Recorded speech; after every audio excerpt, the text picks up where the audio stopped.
Okay, if we want to, I think I said this last week, but I'll repeat it. If we want to encapsulate the energy of Tiferet, we had a few definitions. The last one I want to just emphasize.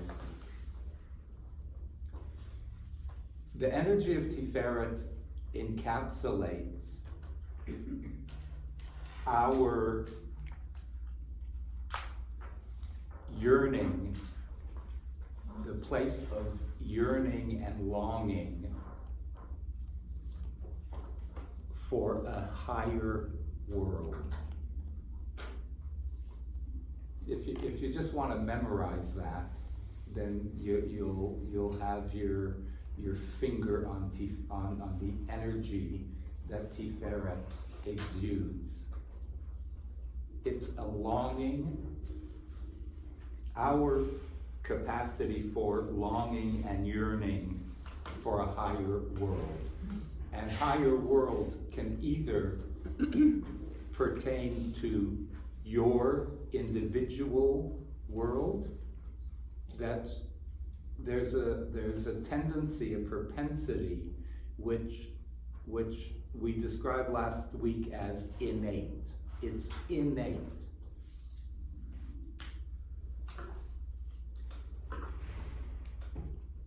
For self, a higher world, a yearning for a higher world can be translated into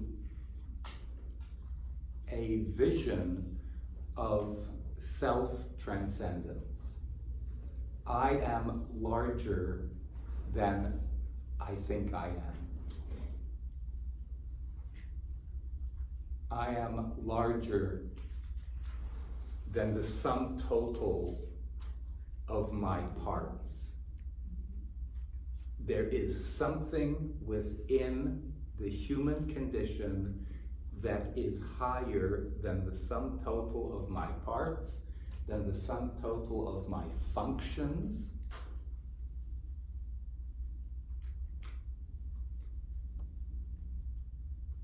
And probably the sum total of my life.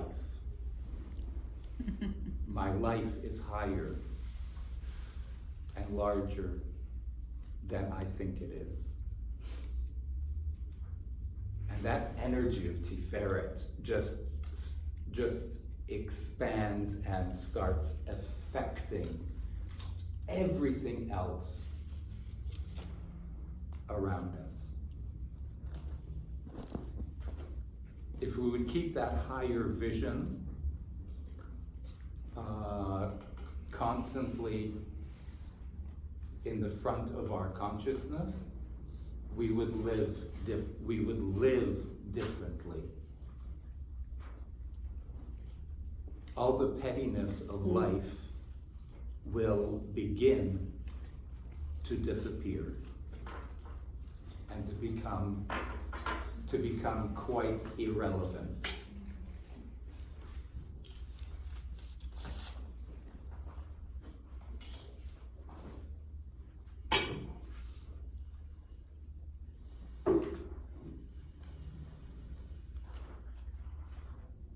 In our prayer book, when we say, I always sing this Hanukkah time in front of the Hanukkah candles. It comes from the prayer book. V'techazena einenu. Let our eyes envision. Envisionment. What does envisionment mean?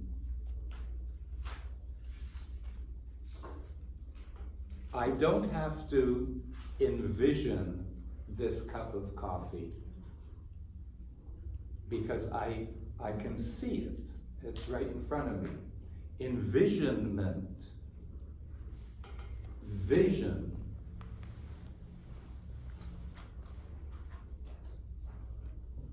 Or to be a visionary means that I see something that is not yet there. And that is the essence of Tiferet. And that's why I'm sticking with Tiferet, because it is from that vantage point that everything else is going to come into fulfillment. If our vision is weak, then everything afterwards is going to be commensurately attached to that large vision or that very weak vision. Yes. Are you referring to faith and trust as opposed to, let's say, envisioning technology in the future? All of it. Vision includes the vision of Tiferet includes it's so right now it's so latent. When we get to Netzach and Hod, it starts becoming a little bit more particularized. Okay. This vision is the grand vision. It includes faith. It includes trust. It includes Herzl's envision, that picture, the envisionment. He sees something that is not yet there. Moses sees something that is not yet there. Jesus sees something that is not yet there. Martin Luther King, I have a vision. Gandhi. I have a dream. A dream and a vision is the same. I have a dream. I see something. It's not that it's not yet there, but I see it as clearly as this cup of coffee. Mm-hmm. It's an unbelievable energy. Unbelievable. Ms. Shalim. What about people who have visions that are, shall we say, not positive or off-kilter, that sometimes actually pan out and, in a negative way or in a off, acceptable mental balance way, you know what I mean? It's still an envisionment. You mean people that are nuts? that see things that aren't there? Well, So that is. and sometimes they have sometimes they have the power to make these things happen, and sometimes other people follow them, even if they don't have. It's all that a same- learning So my response. Yeah, we're getting political potentially again. So my response to that is that just like any one of the other spherotic energy centers,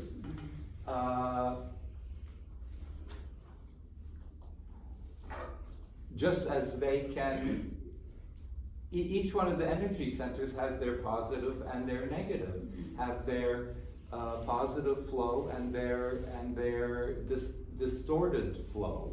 Every one of the spherotic energy centers can be used. I mean, the classic biblical example of that is Bilam.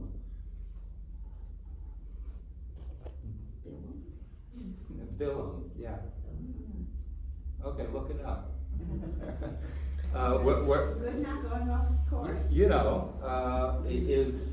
Where the Talmud says he's the one who is commissioned to curse Israel in the desert. And the Talmud says his level of prophecy is equal, if not more, to that of Moses's level of prophecy. So there is a dark side to every one of these spherotic energy centers. Yes, I think so.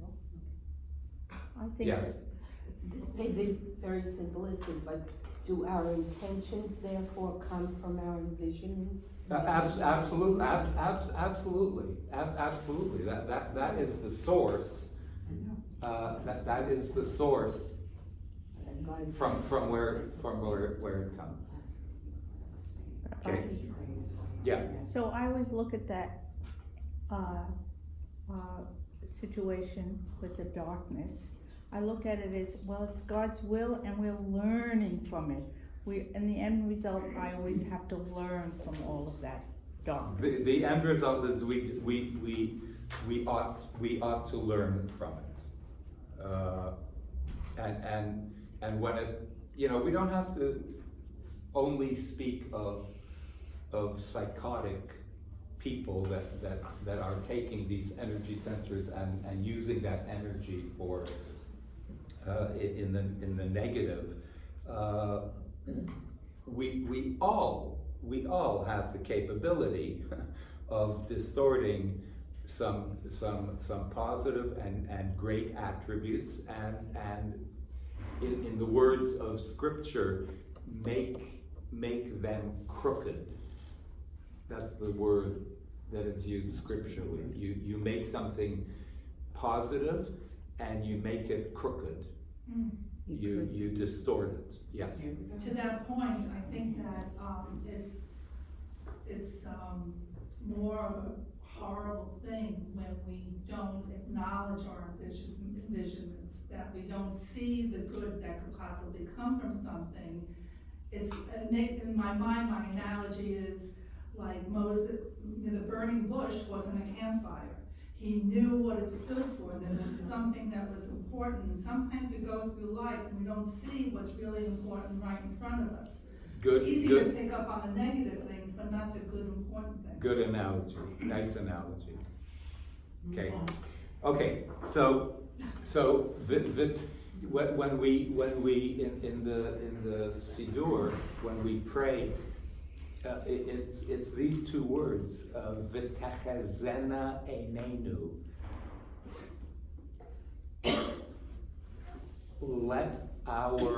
We are really asking ourselves, or we're asking God for some grace, in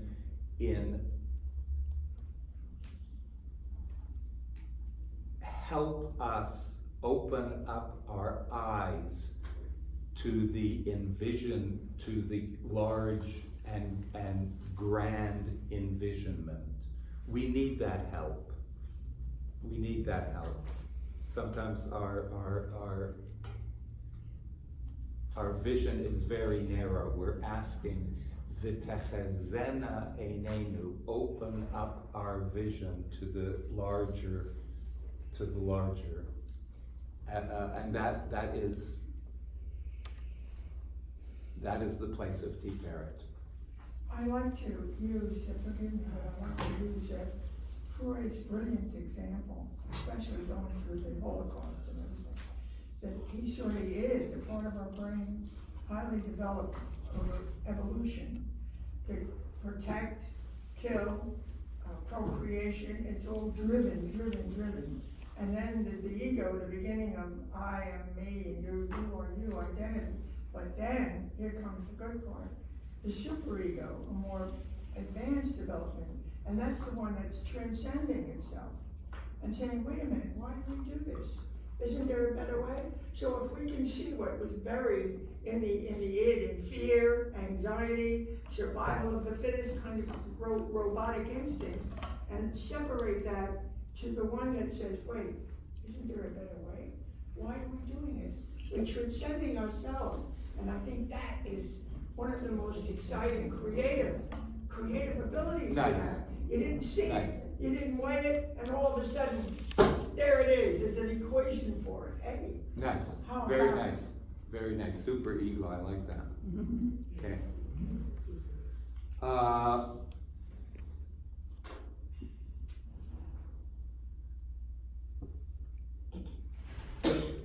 So I want you to think about those things, just to bring Tiferet down to earth.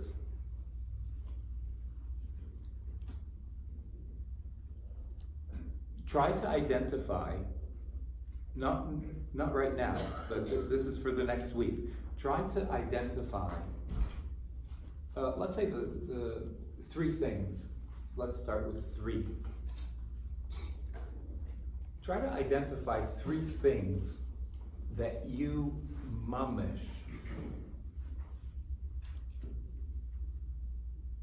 long and yearn for.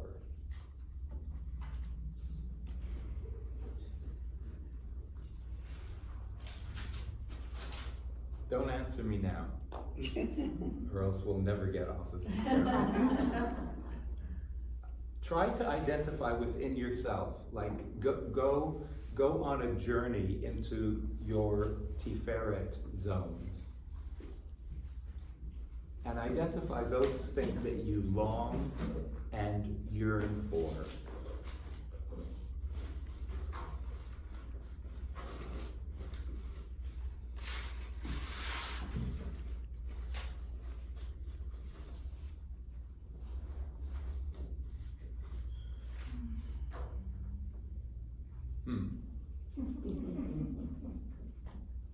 You know, you know the beautiful mystical prayer that has been incorporated into the Siddur, Yedid Nefesh. Yedid Nefesh, Avarachaman, Mishoch Avdecha, El Ritzonecha. You know that? What's it in English? So one of the What is it in English?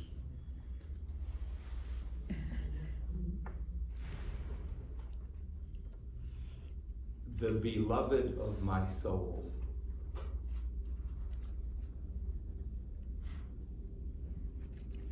I'll bring it in if I remember. I'll bring it in next week. It's worthwhile. I'll make a note to distribute it. Yeah, it's a Kim. I think we have one of those copies. So one of the 3-word phrases there. It's just an unbelievable love song. It's a love song sung to your soul. Right? We are singing this love song to our soul. So one of the 3-word phrases in there which is one of my favorites, is nafshi cholat ahavatecha. It is the soul saying to the source of soul, to God, to the divine energy. Nafshi, my soul, cholat, from the word choleh, ahavatecha. My soul is love sick for you. My soul is love sick for you. I am so longing and yearning for the love connection between my soul and the source of my soul that it is making me sick. That's how strong the yearning and the longing is. Were you ever lovesick for anyone? Yeah. I hope so. I hope As a so. teenager. You love someone so much that it weakens you. So, to tap in a little bit into the Tiferet zone is to discover and identify those things in your life at this very juncture in your life that you are lovesick for. Identify those things. And if we don't have things that we are longing for on that level,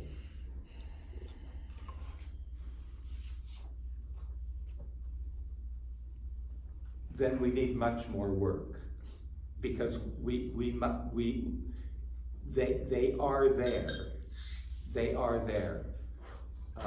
They must be identified, because they are there. They are present. Okay, last little word.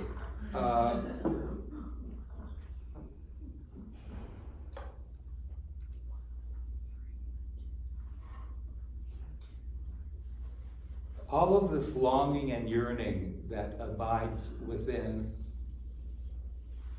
the Tiferet energy zone are made manifest by meditation,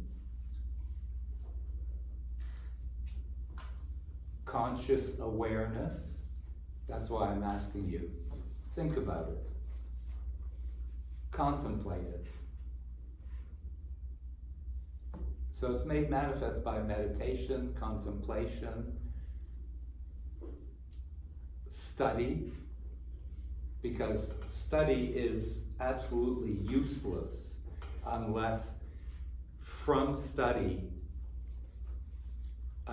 study translates itself into a thinking process or meditation or contemplation.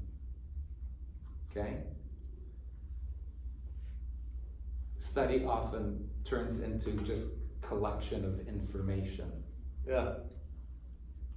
It's good on one level.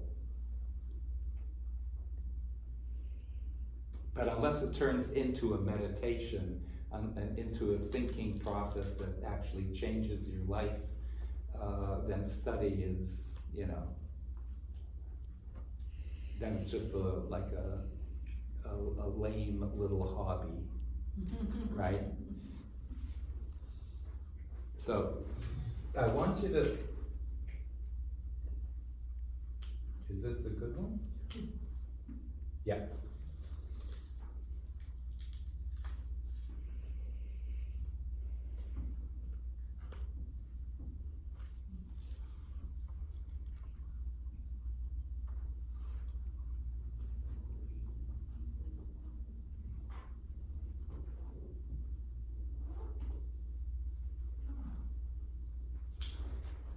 Look at the word contemplation, and what we're going to see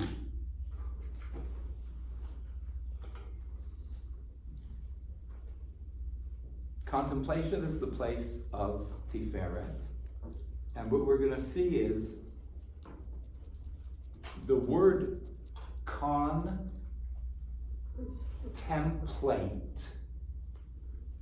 Shun. What does it mean? Contemplation. Contemplation means renewing our connection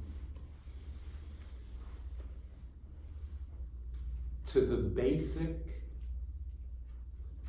template of our existence. Renewing our what? Renewing our connection Got it, thank you. to the basic template, contemplate of our existence.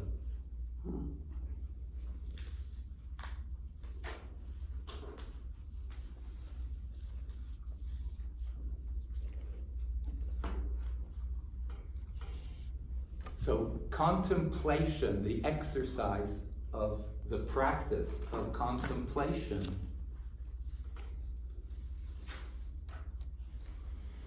actually regenerates and exercises and energizes the passion that lies within our Tiferet zone.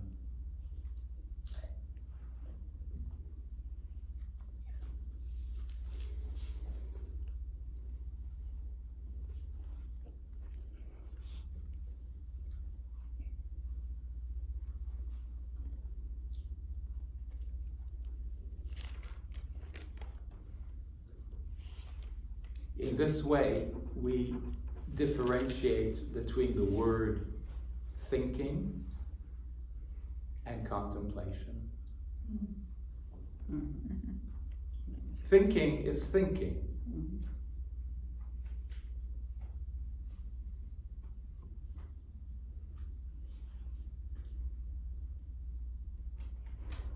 The infinite amount and the speed with which thinking takes place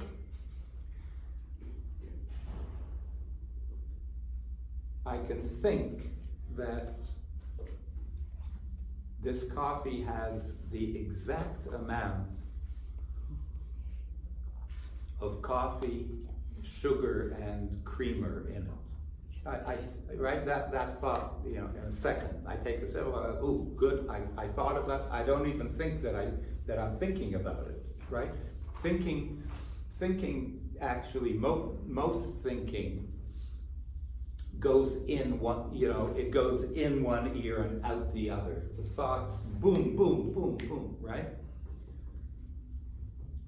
Contemplation is already making a connection to the template of our existence. There's a world of difference between thinking and contemplating. Tiferet is a place of contemplating. And Tiferet becomes that place of contemplation between Chesed and Gevura, where the energy of Chesed, of expansiveness, and of Gevura, of restraint, join together and are working in sync one with the other.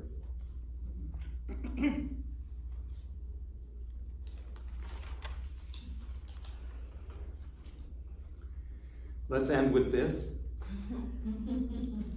Yeah. Too little Tiferet in our lives.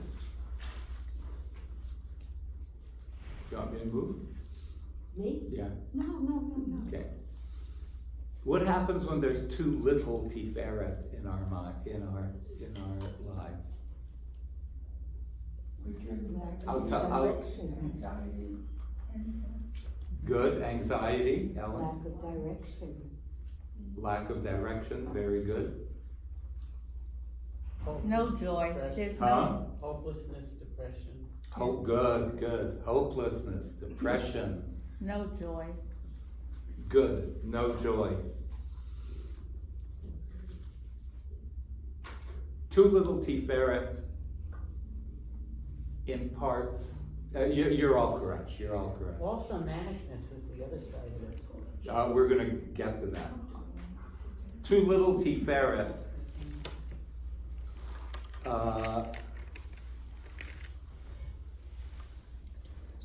imparts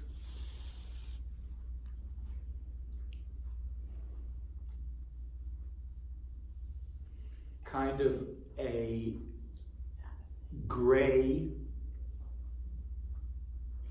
dullness to our days.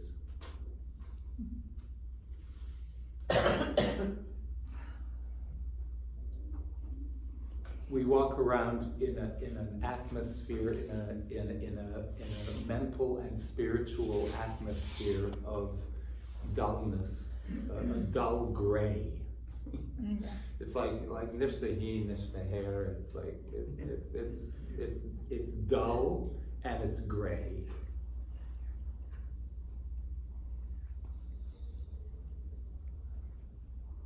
too little Tiferet, you're all good.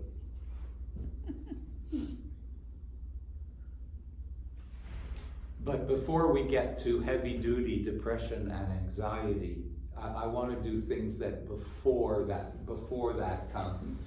Okay, that means that anxiety and depression and this stuff is already when we ought to be seeking heavy-duty help. I'm looking at signs before that psychotic breakdown, signs that we might be able to, put on an alarm. Hey, my life is becoming too gray, too dull. That's when we ought to be catching ourselves. So I'm going to be dealing with too little Tiferet. What are the signs when we ought to be, like a little bit alarmed? Is when like lethargy starts, when we start becoming lethargic about life in general. That is a sign that your Tiferet zone needs a good massage. Something has to be done. When life becomes a little vapid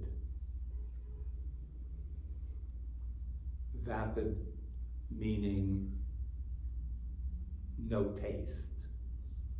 When there's no taste left in our daily lives, and we're just like schlepping along, your Tiferet zone needs a massage. When we are bored, that means too little Tiferet. When life brings us certain things and we start giving up and becoming hopeless, Tiferet is in trouble.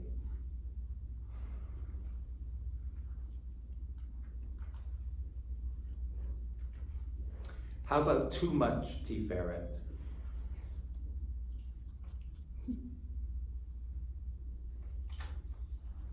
Too much longing, too much yearning, too much passion, it's possible, too much passion for life. When Tiferet is too strong and out of whack.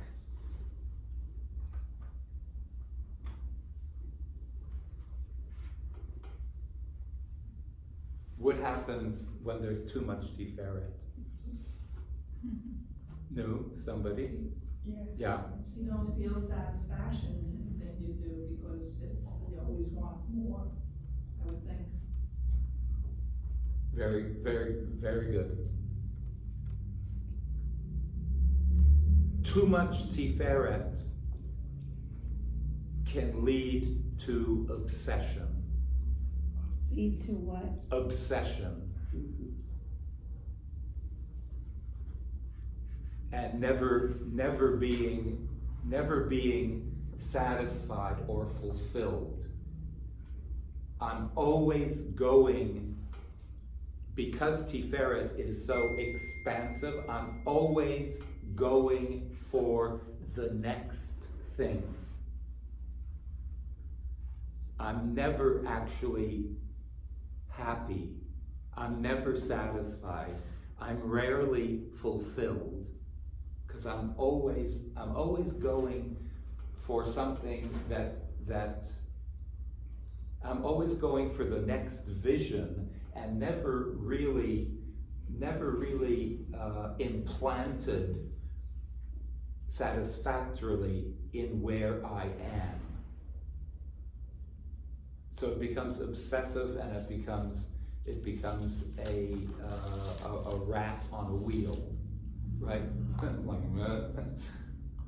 Yes. Yeah, this is, that just, my mind just went, blew up when you said that, because I can relate instantly to it. Because I spent my whole life, from as far back as I can recall, asking the cosmic questions, going toward philosophy, what's it all about, Alfie? And all that kind of thing. And even my kids, and, you know, Mom, stop asking those questions, let's just enjoy life, for God's sake. Yes, but what about, no, we don't wanna hear about that, what somebody said 2,000 years ago. Come on, you know, but in a way, you know, it was my source of, well, I guess you could say, you know, my whole life has been asking those cosmic questions. I don't think it And was you still negative. haven't slowed down. I don't know how to slow down. Right. Okay, so it's a cautionary Tail. teaching that Tiferet, as wonderful and as glorious as that energy zone is, it can overtake us to a point of distortion and obsession, and which can be which has to be harnessed if that occurs. Donna. In both too much and too little Tiferet, would not meditation bring clarity and balance? Absolutely, absolutely. I would use the word contemplation, because meditation, in this context, meditation is the form in which contemplation is going to be exercised. Right. Meditation is one of the ways. Meditation, davening, learning is one of the behavioral ways that contemplation, thinking and making connection to the template of my life, to the big structure, to the, as we said in last class, to the bolt of my life. Tiferet is the bolt of the spherotic chart. The bolt of my life, contemplating what is the main pillar surrounding my life. What are the main three things? Contemplating that is going to rejuvenate our Tiferet zone. And I personally wanted to just add a cautionary measure from my own experience, is that if we are head thinking people, unless you go to that meditative place, contemplation can look a lot like thinking if you're not fully aware of the difference between a meditative receiving information and having your brain come up with the answers. Okay, very good, very good. So Donna, so we have thinking, which is brain driven, contemplation, and meditation.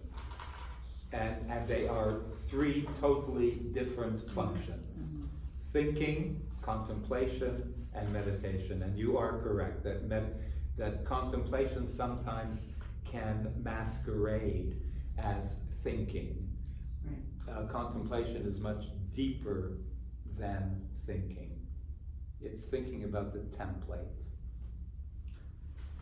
A couple of years ago, I bumped into you in Aroma, and we spoke for 2 seconds about purpose. And you said, come to my class. I remember that clearly. come to my class and you'll learn about it. Is Tiferet purpose? Yes. Okay, we answered my question. Ask and you shall receive. Yes, that was that was right in that was in the introduction to Tiferet. I wasn't here that week. Oh, that's why. But it's even better for me to come up with it on my own. Yes, it's ultimately